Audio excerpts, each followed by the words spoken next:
Bagaimana jika waktu bisa melambat hanya karena kamu bergerak terlalu cepat?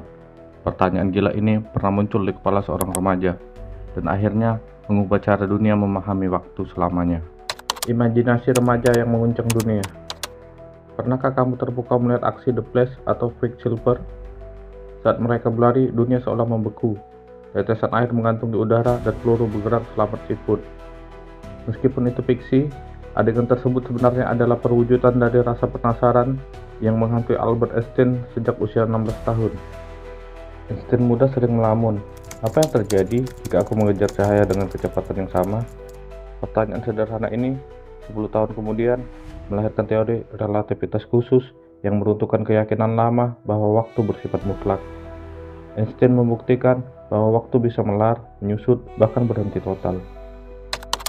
Gerak relatif. Dalam fisika klasik, kita mengenal kerangka acuan inersia. Sederhananya, selama kamu bergerak dalam kecepatan konstan, kamu tidak akan merasakan sedang bergerak. Contohnya bumi. Meskipun berputar secepat 1600 km per jam, kita merasa bumi diam karena tidak ada percepatan. Namun, masalah muncul saat kita membandingkan gerak antar objek. Ini disebut gerak relatif. Einstein menyadari satu paradoks.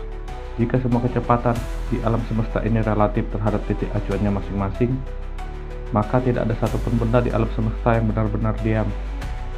Jika semuanya relatif, lalu apa yang bisa kita jadi patokan mutlak untuk mengukur waktu? Cahaya, sang penguasa kecepatan. Di masa itu, para ilmuwan menganggap cahaya adalah gelombang yang butuh medium untuk merambat, sama seperti suara butuh udara. Mereka menambahkan medium misterius ini, luminiferous ether.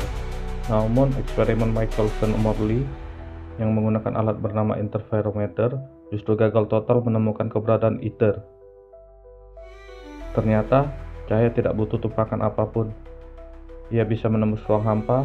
Itulah sebabnya kita bisa melihat matahari meski ruang angkasa adalah vakum. Keanehan ini membawa Einstein pada kesimpulan radikal. Kecepatan cahaya adalah mutlak. Ia selalu konstan di angka 300.000 km per detik. Tidak peduli seberapa cepat kamu mengejarnya atau menjauhinya. Dilatasi waktu, saat waktu menjadi elastis. Karena kecepatan cahaya tidak bisa berubah, maka ada hal lain yang harus mengalah, agar persamanya tetap seimbang. Hal itu adalah waktu. Einstein menggunakan logika matematis yang kemudian dikenal sebagai transformasi Lorentz. Ia menunjukkan bahwa semakin cepat kamu bergerak, semakin lambat waktu berdetak bagimu dibandingkan orang yang diam. Fenomena ini disebut dilatasi waktu.